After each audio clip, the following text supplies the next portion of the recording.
I'll go back to your lecture, and you talked about compassion of recognition, compassion of understanding, compassion of truth. Find it in ourselves first. So I'm going to ask a very difficult one. Yeah. We're approaching October 7th. What? We are approaching October 7th. Yeah.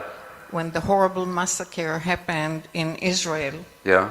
Where young children were murdered, burned, babies in ovens. That didn't happen. There were no babies in ovens. Oh yes, they were. No, there weren't. That's been refuted even by the Israelis. There were. No, there weren't. There were. There were no babies in ovens. Well. But let's agree. Hold on. Let's agree on what we do agree on. Okay. A horrible massacre happened. People were killed in their homes. Civilians were killed, were raped. Stay with. No. Look. Let's agree there was bad enough without adding stuff to it. Okay. Now I'm telling you, there's been no evidence of mass deliberate rapes. No such evidence. Oh my gosh. I'm sorry. There's no such evidence. Oh yes, of course there was. No, there isn't. There no, was I'm a sorry. woman in the United Nations that came to Israel and did the research and brought those evidence to the United Nations. I'll let you finish your question. My okay? question is, how do I find compassion for these people? Which people? The animals that did that. The animals that did that.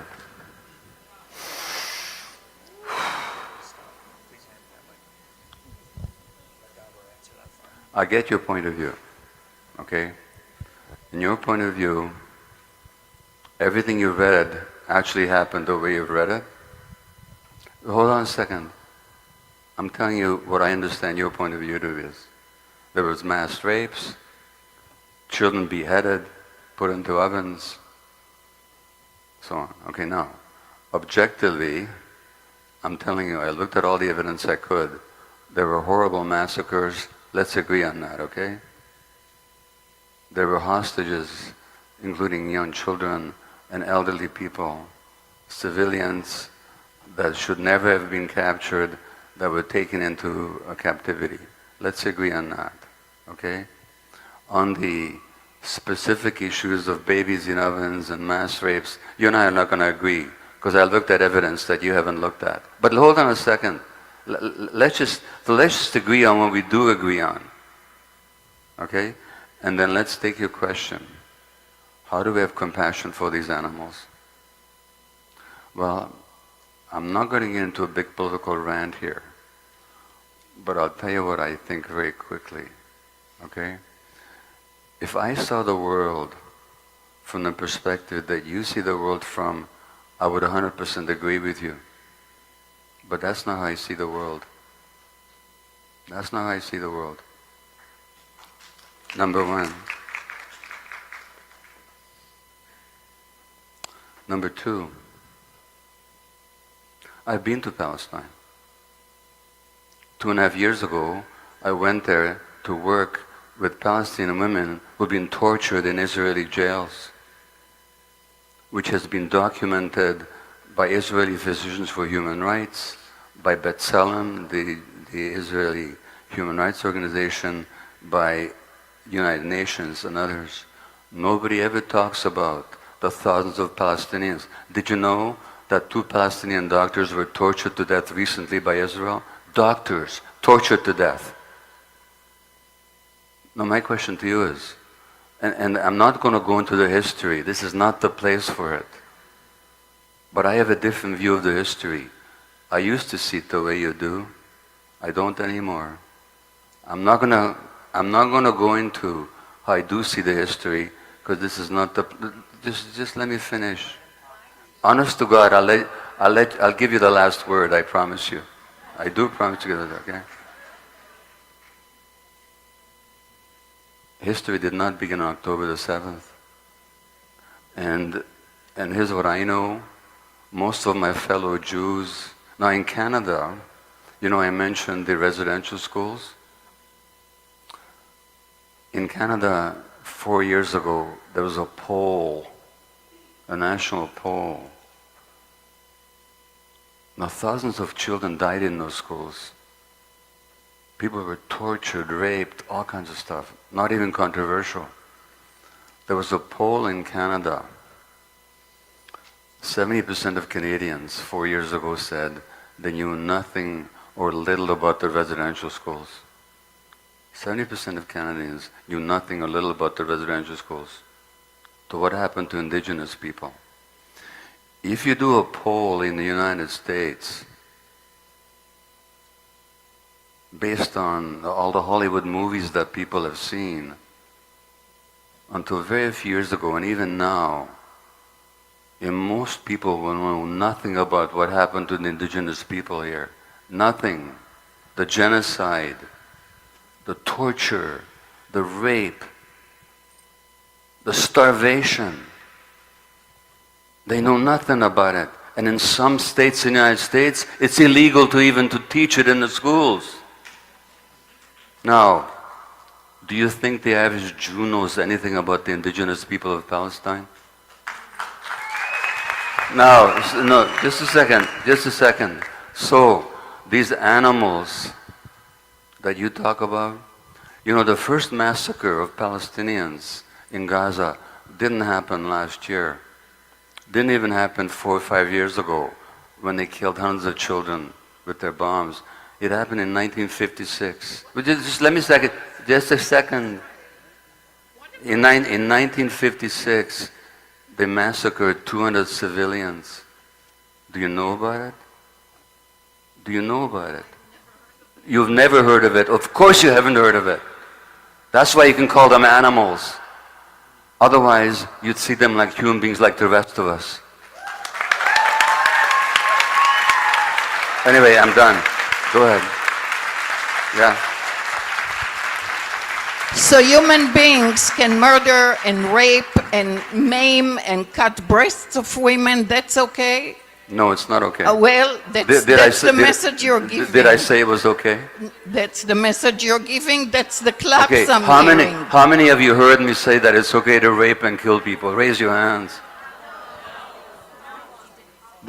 I will finish with one thing. By the way, there is a Nova. By the way, how do you feel about the rapes of Palestinian women by the Israeli army in 1948? That's a false. No, it's not. Yes, it is. No, it's not. Yes, it is. You know what? You want to believe me? Read the Israeli historians. Well, I we'll can give you the differ in our names. opinions. I lived it. No, I can give you. I lived it. I can lived give in you. Ashkelon. I can give you the names Let of the. me tell you one thing. In the United States, we teach kids, I'm sorry, you will let me finish. In the United States, we teach kids how to be in fire alarm. Okay, I'm done. This is what happens, people, is you and I don't live in the same world. But let me tell you one thing. This is not about you and I, okay? There was a Jewish survivor of the Holocaust called Edith Egger. Have you ever heard of her?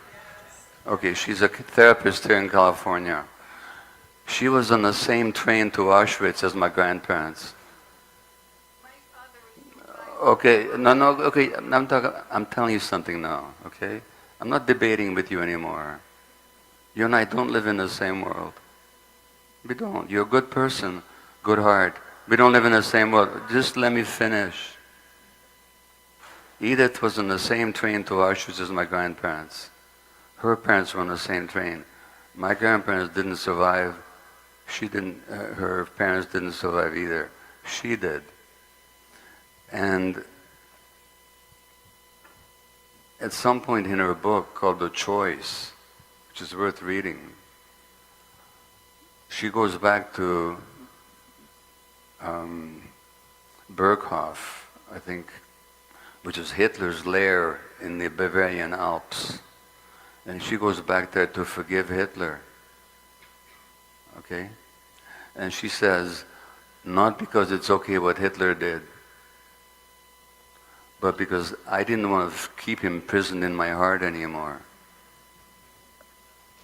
So I'm not here to preach forgiveness, but I'm telling you, that place where we call other people animals, if you want to live there, that's your choice. I don't want to live there. I want to understand people.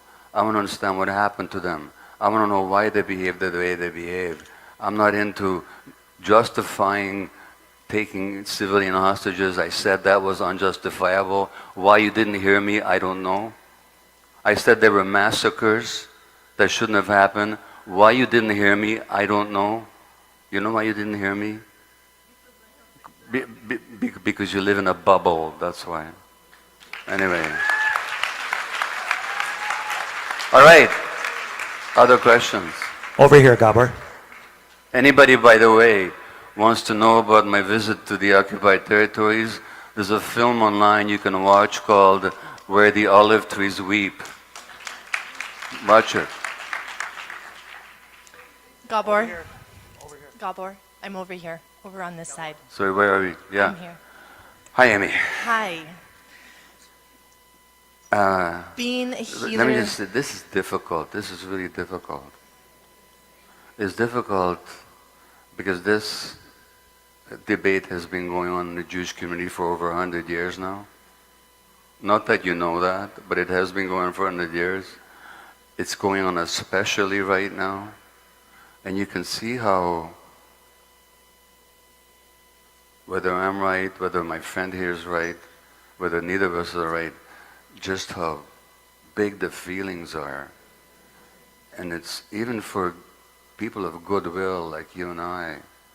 And I know you respect me. You wouldn't be here otherwise, you know? It's so difficult to communicate. It's so difficult. I need to say something. I apologize to you. Okay? You're asking a question, and I allowed myself to get triggered and get into an argument with you. So I apologize to all of you. It's an example. It's an issue I lived with all my life. I used to believe as this lady does. I don't anymore. But I have tremendously strong feelings about it. No, excuse me.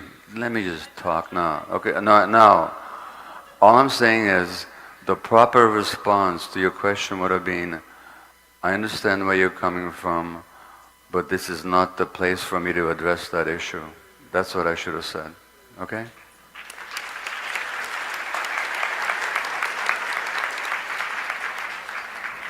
And nothing you said explains my own emotional reaction. That's totally my own responsibility. Okay?